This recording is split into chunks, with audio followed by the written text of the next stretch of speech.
Janasena party organisation నిర్మాణంలో భాగంగా Ongole parliament పరిధిలో కీలక కార్యక్రమం జరిగింది. ఒంగోలు పార్లమెంటు సమాచార నిర్మాణ సేకరణ కమిటీ అధ్యక్షుడిగా కిలారి రోసయ్యను నియమించారు. జనసేన అధినేత పవన్ కళ్యాణ్ గ్రౌండ్ లెవెల్ కార్యకర్తలను సైతం లీడర్ని చేసే కార్యక్రమం జరుగుతోందని కిలారి రోసయ్య అన్నారు. ఒంగోలు పార్లమెంటు పరిధిలోని అన్ని నియోజకవర్గాల్లో తాము పర్యటించి కార్యకర్తలు నాయకులు నుంచి పార్టీ కోసం సేవ చేసినటువంటి 1500 మంది వద్ద సమాచార సేకరణ చేయడం జరిగిందని తెలిపారు.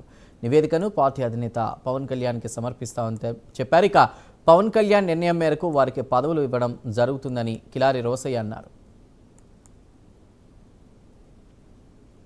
రాష్ట్ర వ్యాప్తంగా పార్టీ కేడర్ నుంచి సమాచారం తీసుకొని ఆ సమాచారం మేరకు పార్టీ అధిష్టానం ప్రతి ఒక్క పార్లమెంట్ నియోజకవర్గం, అలాగే అసెంబ్లీ నియోజకవర్గం, మండల స్థాయి కమిటీ, గ్రామ స్థాయి కమిటీ, ఇవే కాకుండా అనుబంధ సంఘాలు, నామినేటెడ్ పోస్టులు ఇవన్నీ కూడా పార్టీ శ్రేణులకి అందించాలి అనే ఉద్దేశంతో మా పార్టీ అధ్యక్షులు గౌరవనీయులు రాష్ట్ర ఉప ముఖ్యమంత్రి వర్యులు పవన్ కళ్యాణ్ గారు ఆదేశించడం, దాని అనుగుణంగా రాష్ట్ర వ్యాప్తంగా 25 నియోజకవర్గాల్లో కూడా ఈ యొక్క సిస్టమ్ని విజయవంతంగా నడపడం జరిగింది.